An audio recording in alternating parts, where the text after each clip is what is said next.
welcome to another episode of Do You Really Know God? This episode we're doing military and the Bible, how it combines. We're going to start off with Romans 13:4. For he is God's servant for your good.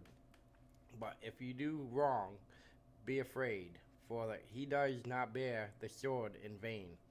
For he is the servant of God, an avenger who carries out God's wrath on our wrongdoers. Today we have Nate Daniels, who is a sergeant in the U.S. Army, Special Forces. Been in how many years? 12 years now. 12 years now. Been deployed several times. I'll let you tell your story. Yeah, four. We'll go with 4 times. There's deployments are weird where we're at because some are considered deployments, some aren't. But I've been separated from my family for a period of 6 months or more, a total of 7 times. Wow, that's a lot of time. Yep. Now, in your thing, because you go to Rockfish Church. Yep. You're part of the A team there. You do a lot with the church and with the community.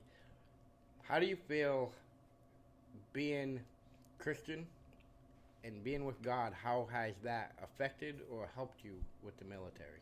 So I think it definitely helps. It gives you guidance beyond just the calling of, hey, I'm here to help the country, because it gives you opportunities to get out there and talk to people in foreign countries about, bring them the gospel of Christ, and just that ability to spread the word so much further. Awesome. Also, does it help, in family life with the military? Yeah, I'd say it does. It gives you that level of stability. When I'm gone and I'm able to tune into the different live streams and stuff at the church, I'm able to see what my family's seeing, or even sometimes getting that quick glimpse of my wife on camera photographing a baptism. It helps keep everything kind of in perspective. Awesome. The one thing that I got a question, because in society alone, religion is almost like a dying thing. There's a lot of people losing Christ, a lot of people losing religion. And I do know what Devin and my other son being in the military, and hear about what basic how they have Bible studies or churches every Sunday that they really military pushes you to go to. Outside of basic, the regular military, do they kind of encourage? So I don't know that they encourage it. It's definitely there at every big ceremony. They have the chaplain come up and pray, but it's not so much pushed, and it seems like a lot of us get saved in basic training, and then when we get to our unit, that kind of goes out the window, and the partying culture kind of comes more to the forefront, and you really have to search for other guys that are working and living for Christ. The thing is with the military, what I see with the military is you guys have the biggest opportunity to do what Jesus says, is to go out to all nations and preach the Bible to all creatures. You guys have the more capability than most civilians, because you guys get deployed, you guys are overseas, you guys get to see more new people with different posts that you might go to, different commands. So to me, I would think the Bible should be a good pusher with the military, seeing how you guys have the most access to the world in general. Yeah. I know, over some places you went, you really tough to push the Bible. When you go to the Middle East, I'm sure you can't just come out and say, hey, I'm a follower of Jesus Christ. No. But it's crazy when you go to some of these countries, the people you'll bump into that are underground Christians. A lot of times in Africa, when I was over there, you'd bump into people that you'd be in their shop and you'd see a Bible tucked back in the corner, and it's because they're not allowed to be openly Christian where they're at. But I definitely see it more to the forefront than I think they're really allowed to have it. But even going to some of the hotels, I was in Nigeria and stayed in a hotel, and in the bedside cabinet, nightstand, there was actually a Bible just like there are in the hotels here. It was just underneath the Quran. Okay. So it's out there. It's just not as there's not a church on every corner. A lot of it's underground. Yeah, I've heard a lot about underground, and the Christian movement in the Middle East, I guess, is actually expanding quite a bit of my knowledge. Yeah, It's just very underground. I saw Iran's having like a huge revival going through it right now. Yep. And that's where, like us with the military, being Christian country, a Christian-based country, with the military, with you guys being over there, you hear like a lot of people saying that the military should be considered evil or whatever, because some religions or some churches say that you got what the military is doing is murder, but in the Bible it does not say it's murder. Even David killed Goliath by God's command. God backs the military because you are defending your land, you're defending your country, and you're spreading the word. But in the Ten Commandments, it talks about thou shalt not murder. There's a difference between murder and defense, and that's what a lot of people need to understand. Like I was just telling you the story about my Facebook. I did a post saying that if you break into my house, there's locks on my doors for your safety, not mine, because I do have guns at the house. And I had somebody comment me of how can you be religious and say that? Well, plain and simple, I'm going to defend my family from harm. Just like God's going to protect me from harm, I'm going to protect my family from harm. You as military, you're protecting me from harm. You're protecting our country from harm. So you're not out there just creating murder. You're out there defending our country. So if you have to kill, you have to kill. But you're doing it in the name of God because you're defending your country. And then beyond defending our country, the places we're at right now, we're stopping severe inhumane acts that are going on where, civilians are getting killed for no real reason, and just evil stuff that's going on is what we're over there fighting to prevent the spread there and to prevent it from coming here. Exactly. And just like I just seen, where was it? Philippines now ordered anybody with the coronavirus to be shot dead. No, breaking curfew. Anybody breaking curfew are to be shot dead by the police. And then North Korea was doing the same thing. Their numbers would go, we have 1 confirmed case, now 0 confirmed case, 3-0. And they found out that he was just killing everybody that got it to prevent the spread. And where you as the military, you prevent all that negativity to come to our forefront. And to me, none of that's murder. And if you read the Bible, there is a lot of battles in the Bible. There's a lot of wars. God, he took Moses into Egypt to free the Jews in Egypt. And he created a lot of plagues. And he created basically a war and got the Jews out of there. And then they had to fight 7 more wars before they made it to their Holy Land. So it's not murder to fight, it's murder to kill senselessly. There's a difference between murder and defense. And I see a lot of churches, they don't accept the military because they feel that murder, but it's not murder. And that's the one massive thing that I liked about Rockfish is they were super geared towards the military. They have outreach programs for the military. They feel that's what their mission is to reach us so we can go to where we're going to spread the word. And it definitely seems to be designed for that. Yes, and it's pretty good.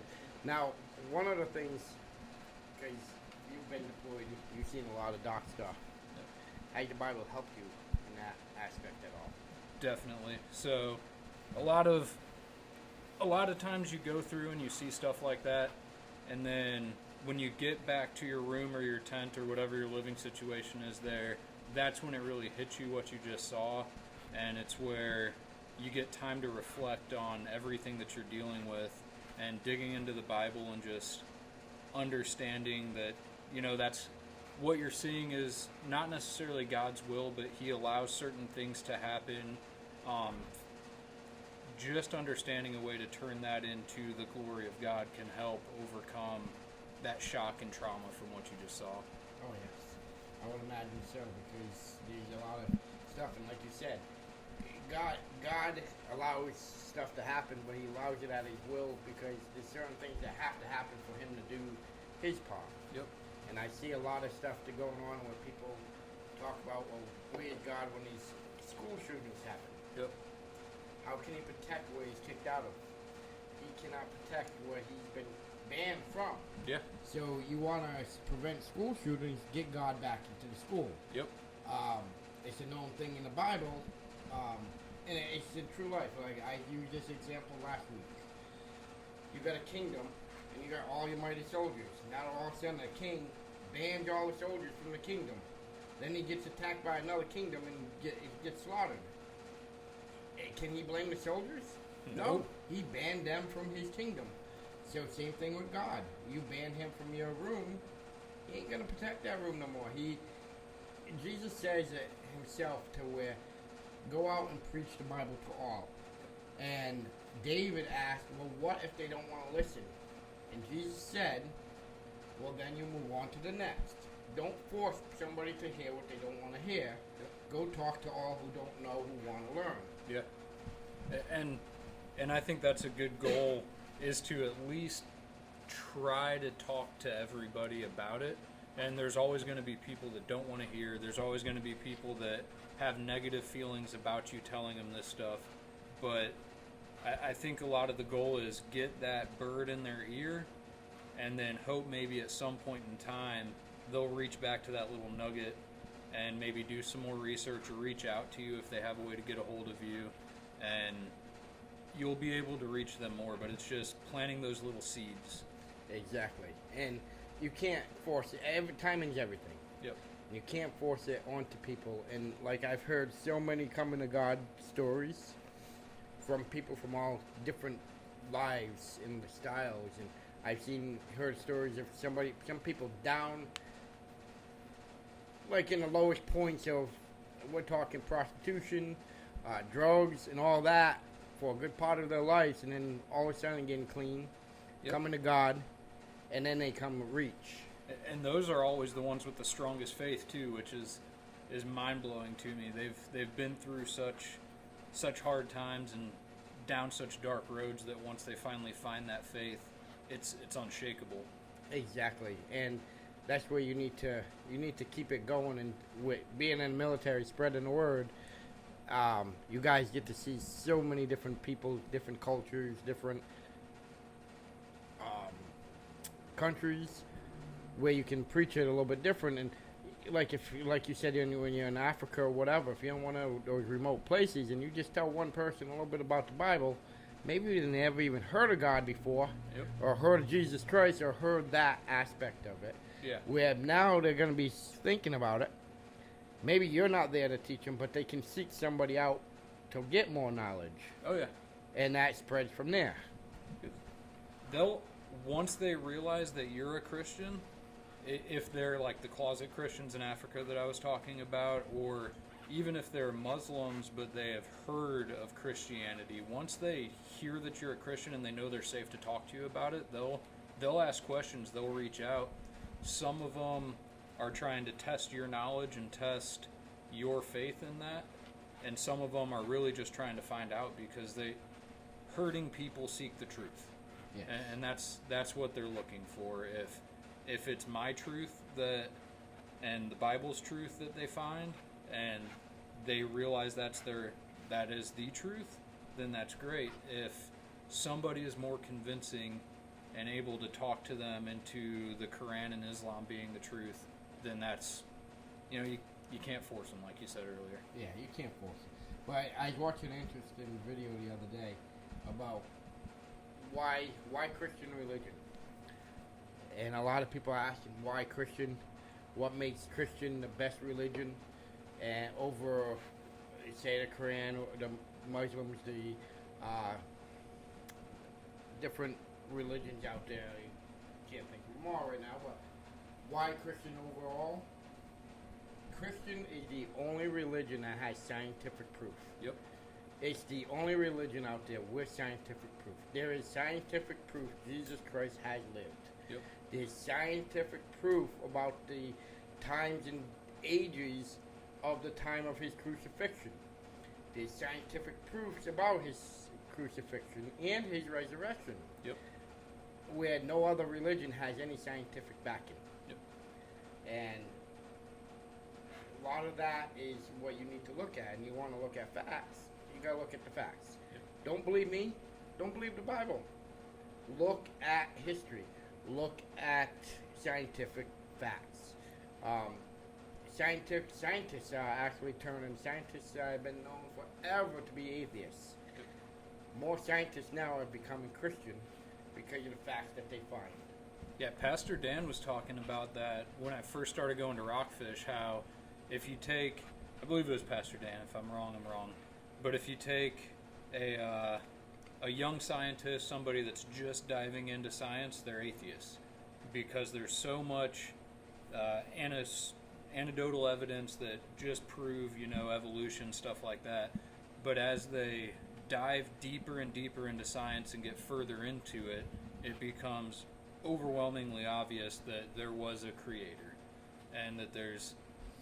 So young scientists, typically atheists, as they progress into the sciences, they typically turn to God and realize that there's evidence. Yeah. You can't make something out of nothing. Well, you got to think about it. Me and Devin were talking about this one night. You got to think about, say the planet's alone. The Earth is in an orbit around the sun. Exactly perfect. You go 50 miles south one way, or 50 miles north, you're either going to freeze or you're going to burn up the Earth. It stays in this perfect path for a life form to form. Yep. And it's done that for thousands and thousands of years, where scientifically everything comes to an end. And even like the pendulum that they I can't even think of the name of it, it's supposed to be everlasting, where it goes forever and ever and ever. Scientists keep trying to make this time clock for something that never dies, but they still can't.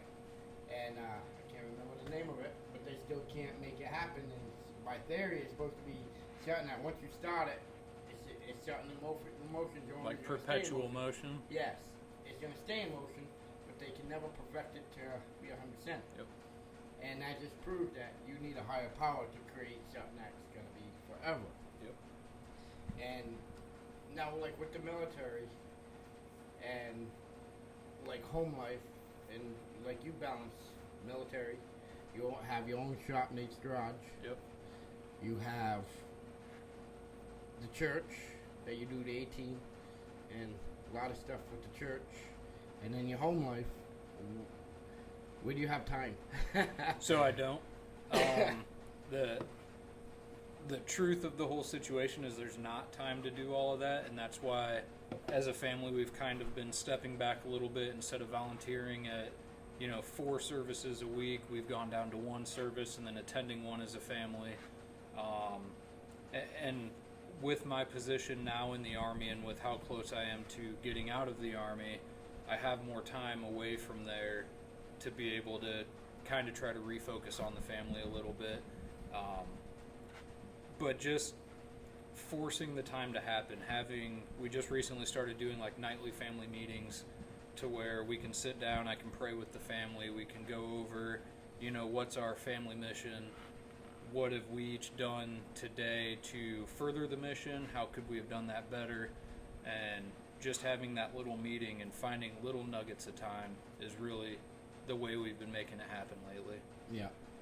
And like me and you talked a couple times, like how religion's been helping your family so much. Yeah. We talked about tithing. Yep. And how important tithing was, and like how you had to stop tithing for a while because of money issues. Yeah. And found out that your money issues actually got worse. When yeah, they quit definitely tithing. got worse. That's an interesting story that people don't understand. It was super weird. We were living paycheck to paycheck like a lot of people, and trying to get out of debt, trying to do all of those things. And my wife's like, "Hey, we need to start tithing." And me being, the logical brained person, which logics and religion don't typically go together too well, I'm like, well, no, that's impossible. We don't have the money for that. Like, how are we going to do that? And I talked to Clark and a couple other people, and they're like, you just got to let go and have faith sometimes. So I told her, like, hey, let's go ahead and do it. Just start tithing and we'll figure it out. And still through that time, we were still paycheck to paycheck, but we never went hungry. We never missed a bill. We never, we were getting out of debt at the same rate we were before we started tithing. We were just having less issues come up. The ACs quit breaking, the stove quit going out, things like that. It typically turned out to be about the same amount of money we were going to tithe every month that we were having in issues breaking at the house, cars breaking down, things like that. That is awesome, and that just goes to show that you just got to have faith. Yeah. Sometimes you just got to step back, and God says, take all your stresses, take all your worries, put it in my hand. Yep. And tithing is one of them. If you tithe, you got to just have faith that God is going to take over the difference. So with the military and all that, like, in general, I'm thinking, like, on post is, would you say a lot of them are religious, or? I would say a good majority. That was actually one of the things after this last rotation. I came back and what was it called? Crossway, the bookstore, the Christian bookstore in town. Yep. They were shutting down and having that huge sale. So I was going through buying all the books that I could because books were down to like $1.99 a piece. And I bumped into a dude that I was just in Germany with, living in the same building for 6 months. Neither one of us knew that the other one was a Christian.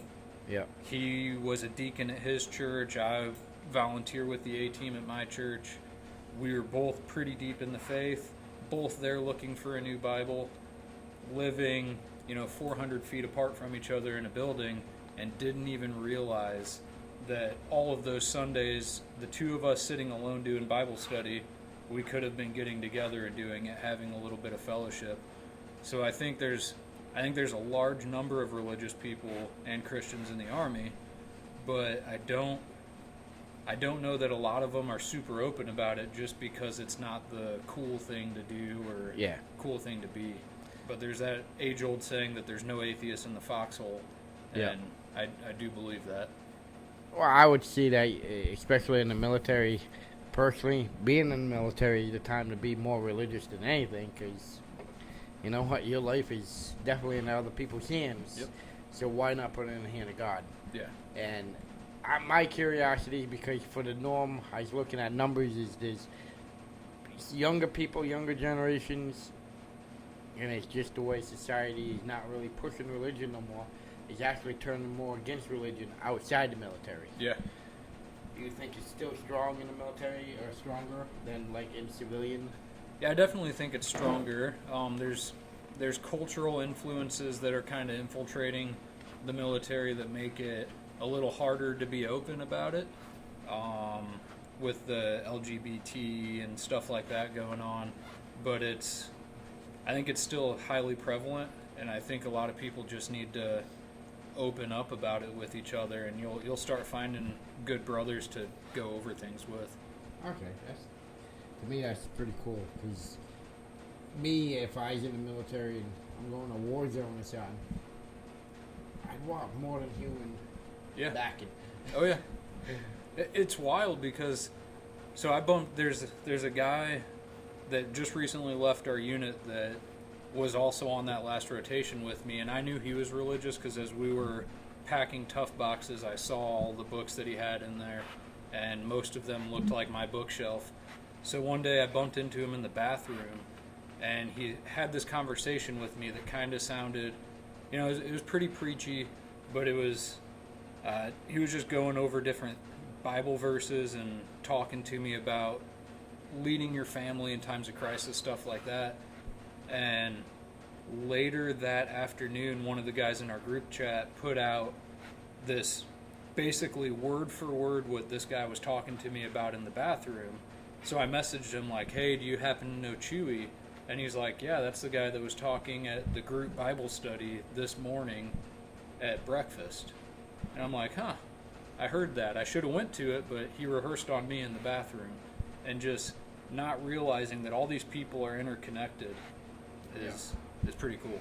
It's pretty cool finding all the interconnection all around with the Bible, with God. There's people in all walks of life that you don't realize is Christian or following the Christ, but they're just quiet about it, and it's good to see that a lot of them are really connecting and being interconnected. Oh yeah. Now, I'm going to ask you this trick question on your thought about this. Okay. I've been seeing a lot of talks. Everybody's talking about this whole coronavirus and how it's going crazy and how it's basically the start of the rapture. What's your input about it being the start of the rapture? So the start of the rapture, I'm not 100% sure of. I could see that being the case. There's been, multiple earthquakes, all kinds of crazy stuff going on across the world. Whether it's the start of the rapture, I think there's only one person that knows that. But I do know that in the Bible you're told multiple times to fear not. Yeah. So I think to kind of get into it too crazy and start really panicking about everything, that's not what we're supposed to do. Nope. If you live your life right with God and you know Christ as your Savior, if it is the start of the rapture, that's awesome. Yep. That's kind of what we're all living for at this point. If it's not, then fear not. God's got it. Either way, either way, you're a true follower of Christ and you do what you're supposed to. Even if it's the start of rapture, all it just means is quicker eternal life. Yeah, we get to go to the new home. It ends all the suffering and all the pain. Oh yeah. Now, if you're not a follower of Christ, well, yeah, maybe you should be a little bit scared and start repenting, repent many times. Yep. But on the most part, I mean, if you're a follower of Christ, you're pretty well set. If you're not, you better find a follower of Christ and find a way to lead and to run. But this is just a question. I see it going all around the internet, and there's a lot of Christian and Catholic ministers and priests and deacons and preachers talking about whether or not this is the start of the rapture. So my thing is to ask people what their opinion is. It very well could be. I don't think there's anybody on earth that will know that for sure. Nobody can know that. If it is, great. We get to go to heaven, the new earth, and finally be pain-free, suffering-free. Like I said, if it's not, trust God. The virus will go away. And like they always do. And we'll all be okay. Exactly. And that's kind of funny because you get all the inside stuff with being in the military. You kind of know a little bit of military thoughts before anybody in the civilian life does, or sometimes will ever know. You get inside information that you already know what's going to happen, and then if we find out, you're like, yeah, that's old news, man. I knew that for a month now, and we're like, oh, okay, well, we just found out on the news, or I'm sure there's a lot of stuff that nobody will ever know because it never gets aired, never get publicized, and never gets put out there. But you have a little bit of insight on the military aspect, and like Devin, they heightened his. They took all his vehicles for deployment. Stuff right now, and they got them on standby with this whole corona scare tactics. The government is pulling in the media. Is there any heightened stuff that they got you guys on? Where I'm at, not so much. Nothing really that I can talk about. It's just we're doing a lot of work from home. Trying to keep distancing. All the basic general guidelines the CDC put out. We're trying to do, but no real type of heightened alert. My unit's not one that would react to something like this in the United States. Yeah, you do. You're more special forces, aren't you? Yeah, well, I'm support for SF dudes. Yeah. I give them communications. I'm just an IT nerd. Yeah. So. Just an IT nerd. But still, I mean, you say an IT nerd, but you've seen a lot more than what most of us will ever see. I've had some fun. Now, with this, because you always get the same, I know you get the same thing from certain people because you're religious and you're in the military and you have guns. Yep. And it talks about, like I get it all the time, people, oh, you can't talk like that, you're Christian, you can't have a gun, you can't have weapons, you're supposed to love everybody. 100% we're supposed to love everybody. And I do love everybody, and you love everybody. Yep. We love people like Jesus wants you to love, but again, you got to have your defense. Yep. And you got to protect your family, because you got to love your family too. And like I tell people, somebody breaks in my house, if I have to defend myself, I will. But again, I'll just pray over them afterwards. I mean, that's something that you got to take with the Bible, where it's kind of a misinterpretation of the Bible, yeah. I think I'd have to say. People fear, they take the thing, thou shalt not murder, to the wrong levels. Yep. Because there's a difference between murder and self-defense. And people can't seem to understand that and put that into a single aspect. Now, in your, like, your deployments and all that, is there a time that ever had a time when you, like, doubted God? Oh, yeah. So my first deployment, I was still relatively new Christian, and I actually steered away for a couple of years before coming back to Christ. But we were in a pretty rough area in Afghanistan, and I just didn't understand how God would let a place like that exist. So there was a young kid that every day would come up and throw a grenade up on the roof where we had an OP, just real young kid, probably 6-7 years old, and he was throwing a grenade at us every day. We lost a good number of people that rotation, and just never really understood how God could let somewhere like that exist. You start to hold it against him, and that steers you away from the faith for a while, because I had no brothers to really talk to or fellowship with and run this across. So as you steer away, you kind of lose that faith. I wasn't in the Word every day. I wasn't really living like I should have at that point, so it was easy to doubt it. It wasn't until later when I came back to Christ that I learned, like, hey, people have free will. Yep. So these people that are doing the evil stuff, it's not that God's allowing them to do it, but that's not necessarily his plan for them. Those are not Christ followers. They're not following God. They're doing, the man evil work. Things. They're yes. doing things of the man, things of the devil. So God could stop that. When was it? When Jesus was taken captive, and who was it that drew his sword? It was David. Yeah, when David drew his sword. Drew the sword and cut the air off. I could bring down an army of angels and put a stop to all of this right now. He could do that. Yep. But the problem is, if he did that, where would Nate Daniel be? If I didn't live through that situation and wonder, how does God do this? I never would have sought that at a later age and came to Christ the way I have now.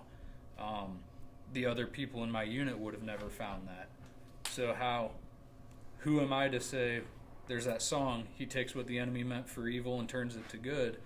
Who am I to say, hey, God, why are you doing this? Why don't you dig into his word and find the reason why the enemy's doing it and how you can turn it for good?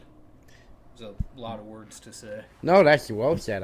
That's actually very well said, because it's even like, it's in the Bible. I heard this one.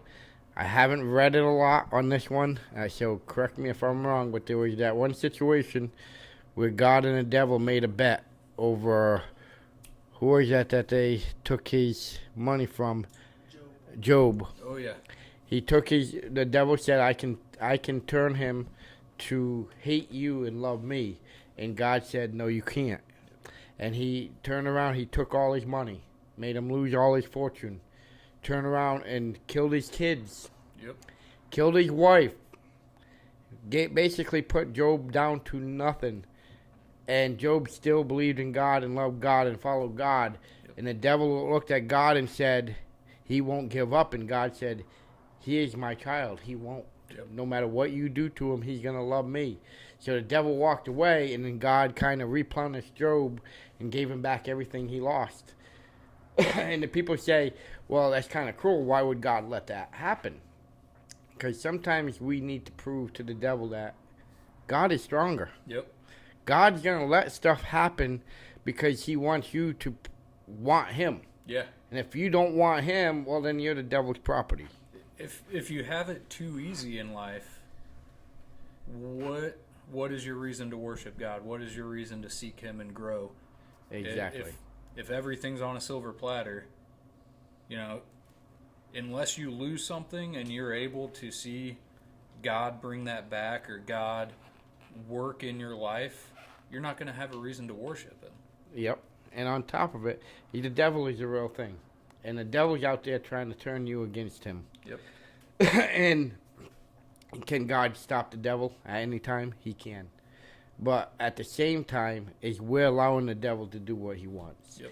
And I'm a strong believer, if you believe in Christ and you believe in God and you follow his path, devil can't hurt you.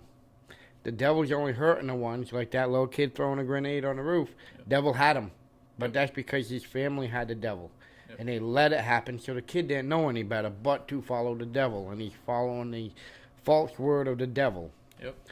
And God is not going to interfere with that because it's up to us to follow, to find him. And I kind of look at it like I guess you kind of say like your marriage. There's plenty of girls out there that you could have married. Yeah. And there's plenty of different ways. And it's up to you to find the right one for you to go with that one. It's not up to them to kind of like grab you and chain you to a wall and say, you're mine.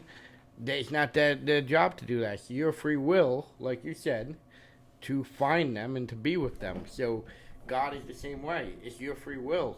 You don't have to love God. He's not going to force you to love him. You can go love the devil, but you're going to live a life of torture. Yep. And that's another area where, digging into the Bible drastically helped the family life is with marriage. And I think the way the culture is now and with social media, people are seeing all these different relationships. I mean, you can pull an app up on your phone, swipe in a direction, and be on a date with a new girl in 20 minutes. Yeah. And so every time anything gets hard, people are leaving their spouse or their fiance or the person that they're with to go find the new hotness, the new way they want to go about life. But digging into the Bible definitely helped me realize that, the wife that I'm meant to have is the one that I have right now. So get with her, pray with her, figure out, how you guys can work together and start putting our relationship with Christ above our relationship with each other. And that relationship with each other just comes to be stronger through doing that. Now, you think being a follower of Christ made your marriage stronger? Oh, yeah. Especially through all the deployments, the hard times, because I see a lot of times, like military, they get deployed, so there's a lot of cheating going on. Yep. There's a lot of separations. There's a lot of different stuff. People lose interest in each other, or whatever, however you want to say it, because of the deployment. Yeah. You think the God in the Bible made it easier? Oh, 100%. One, it gives you something to focus on while you're gone, beyond panicking about what your spouse is doing when you're not there. I think a lot of the issues that come up in marriages on deployment are a guy deployed sitting there with idle hands, a wife back here sitting there with idle hands, both worrying too much about the other one and what they're doing, instead of having that faith in God that God's taking care of things. And so they start to accuse each other back and forth. And then finally one of them's just like, if he's going to accuse me of this, I may as well do it. So I just think that ability as a couple to turn towards Christ and focus on your relationship with him above your relationship with each other just strengthens that bond with each other that you have. That makes a lot of sense. That makes 100% of sense. And it gives you something to kind of pray with together. Yeah. Give you something to look forward to together. Give you so much more than, like you said, like when you have idle time, you can pray. Yeah. You can think of godly things, read Bible quotes, whatever, rather than sitting there saying, what is she doing right now? Yeah. I bet you she's out with the gardener. It's easy to be selfish in those times. When you're on different sides of the world, your time schedules don't line up correctly. When you're over there and you have that 20 minutes that you can get on the phone and talk, she might have your kid in a bathtub right now and she can't answer the phone, or she's sleeping. And if she doesn't answer and you start, just getting those feelings, I've seen a lot of dudes that go and commit adultery against their spouse because they thought their spouse was cheating, and it turns out she wasn't. She was in bed or giving the kid a bath. Yep. And I can see that because with my son, being older son, when he's in Korea, a lot of times he'd Facebook me at like 1, 2 in the morning. He'd be like, hey, Dad, what's going on? And like then I wake up the next morning and see all these things, and there'll be question marks. You're like, hello, what are you doing? Yep. She's like, dude, I sleeping. It's 2 o'clock in the morning. I sleeping. Yep. And it's easy when you're over there to get in that selfish mindset that, hey, I'm over here. Why can't you talk to me at my timeline? Not forgetting that the people back here have a timeline they have to live on too. Yep. And that makes perfect sense. I like that. Makes real good sense. Puts a lot of perspective into that, and especially you got 12 years in now. Yep. So you have a lot of experience. You're sergeant. What? No, I'm a sergeant first class, E7. Okay, so it's not like you're newly in and. No. You're a veteran in this. So it gives you a lot of perspective towards everything. Now, what would you say, like, to any new recruits going into the military? Like, a piece of advice. When you get to basic training, they're going to offer you a church service. Take it, listen. If it makes sense to you, give your life to God. When you get out of basic training, continue to seek the Word. Don't fall into the partying. It's cool to go out and have friends, but just because you're going out with your friends doesn't mean you have to forget about that moment that you had at basic training where you were saved. Keep that at the forefront. Read the Bible, learn, connect with other people, and don't give up on it just because it's not the cool thing to do. You know, that's the perfect thing. Everybody goes for the cool thing to do. But the cool thing to do is not really always the best thing to do. Nope. You gotta die to yourself. To me, in everyday life, I use the Bible nonstop. And I don't care if they think it's cool or not. And I would especially be, if I was in the military, I'd be more into the Bible and Jesus because, like I said, humans make mistakes. We all make mistakes. And when you're over there in the hot zone, human mistakes can mean lives. So to me, I want somebody who can save my life, a higher power, to where if my life was taken, at least I know I'm going to the right place if I am taken. Yep. And if it ain't taken, hopefully he'll keep me safe throughout the whole ordeal. And I don't think it's that hard to find other followers if you're seeking them. I think if you get into like hermit crab mode and you hide it from everybody, you're going to find what you're looking for. If you're looking for the guys that are going out to the gentlemen's clubs every day, getting drunk every day, you're going to find that. If you're looking for other men that are following Christ, that are leading their families well and that have the capacity to teach you and help you grow, you'll find that. Yep. And I gotta say, is there's more people following than they'll ever admit. Yep. Because I am big. I don't know if you've seen it being around here, but I know Devin sees it. I will talk to anybody about Christ. Yeah. And I will talk. Over this past year, I must have talked to well over 300 people about Christ. Yep. And I think in the last year, I think only 2 people actually told me to shut up about that. And I walk away, go to the next. But 2 out of all the people I talked to in the last year didn't want to hear about it. Yep. Everybody else actually had opinions about it, actually had good conversations about it, and good understanding about it. So there's a lot of people that you don't think would have. I mean, one of my upcoming guests, Mr. Brewster, who was my landlord. Yep. Come to find out, he's a pastor. Yeah. Who knew until we started talking to him about it? Or I forget his name. Hector. Isaac. Isaac, yeah. Isaac's a pastor. Isaac is a pastor with his own church. Yeah. That he created. He opened. Who would know? Yeah. I mean, these are guys, and Mr. Brewster, he owns a landscape company and used tire wholesaler. Yeah. He's not the type of guy that you would expect to see being a pastor. Yep. Isaac, he's a car salesman and a used tire dealer. Yeah.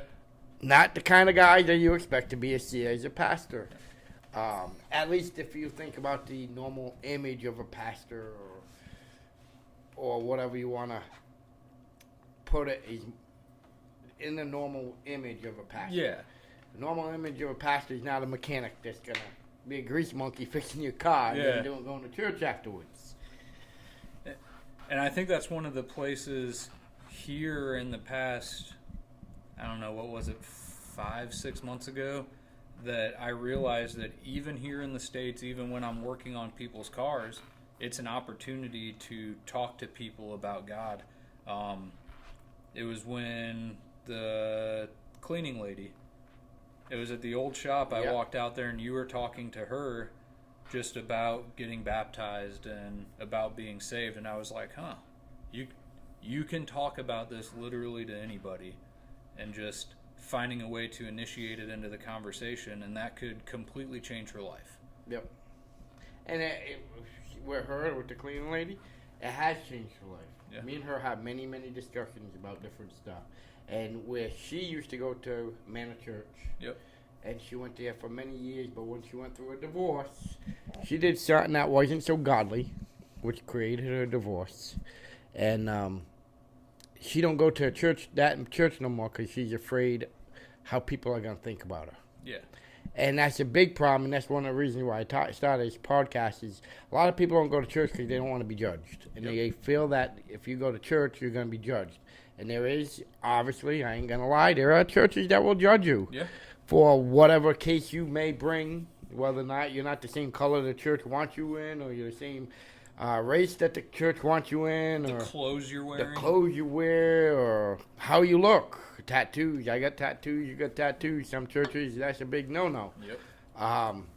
So some churches do judge, but that's where you got to find your church, because you know what? Not all churches judge. And in the Bible it says the only one allowed to judge is God himself. Yep. So if anybody's judging you, they're breaking the Bible. Yep. So don't let people judging you bother you. And that's why I've been telling her, and she's actually found another church that she started going to. Nice. Which helping her out quite a bit. And now to caveat on that, if you have somebody who is a good brother that sees you slipping and they come to you to talk to you about it, that's different than judgment. I know a lot of people will be like, oh man, this guy, I'm cheating on my wife, but he's judging me for it because he's telling me I shouldn't do that. No, that's him loving you, telling you that's not wrong. Judging. There's a difference between judging and loving. Yeah, you got to get steered in the right direction sometimes. I mean, we all need guidance, and we all should be given guidance. Yep. There's a difference between that than, to me, judging, and this is how people should look at judging. You walk in, and then everybody's like, oh, look at the way Devin's dressed today. Oh, my God, he looks like heck. Oh, my God, can you believe he came here like that? That's judging. And that's who the churches need. The Yep. churches need, and that should be their mission, is to get somebody that looks like heck to come in. Yes. To get somebody that's addicted to drugs to come in. Yep. That let them come in, let them hear the word, and hope that turns their life around. Exactly. Jesus seeks the people that are in that low point. I mean, look at the disciples. Yeah. He walked with a hooker. Yeah. He walked with a couple murderers. He walked with an adulterer, a thief. Every disciple had its demon with them. Yeah. And I think that's the difference between being religious and being a Christian. Yes. And like what you're talking about, that's what the whole world needs, not even just in the Bible or in the church, is like somebody's falling off the right path. We need to tell each other. And Yep. to me, that's not judging. If you keep it between you, like say, for instance, if I start slipping and you came to me and said, hey, Chris, you're slipping on this. You guys kind of put your act together. Yep. That's not you judging me. That's you loving me. Yep. But that's you getting me back on the right path. Now, if you turn around and go to Devin, hey, look what your father's doing. That's judging. Yeah. And I would say that is the point between judging and helping. And if you're out there and you're kind of a judger, quit judging, because there's only one judge. That's God. Don't sit there and talk behind their back. If you see somebody slipping, it's not judging. It ain't bad to go tell them. Because sometimes we slip, we just don't know we're slipping. And that's where military dudes could turn this around for themselves. In the military, you're good at making that on-the-spot correction, going up and, hey, man, your hat's on crooked or something like that. Yep. If you can find a group of Christians in the Army, they'll be able to make those loving corrections and help steer you in the right direction. And that's what we need in this world. Yep. So, what would you say, what would you like to leave our viewers with a final message? Oh, man. I'm so bad with spur-of-the-moment things. If you're in the military and you're a Christian, don't hide it. Find other Christians, get together, and learn from each other. If you stumble across people that are atheists or agnostics, put the little seeds, plant the seeds, and hopefully they'll find somebody to water them. Perfect. And it's all in time, and everybody carries their own time to come to God. Yep. Now, this week for my viewers, I want anybody to make comments. If you're in the military or you know somebody in the military and they need help to find God, please contact us. Go on the site. It's everything. You don't have to even go on the site. We have a new email now. The email is Do you really know God? .podcast at Gmail. Go on there.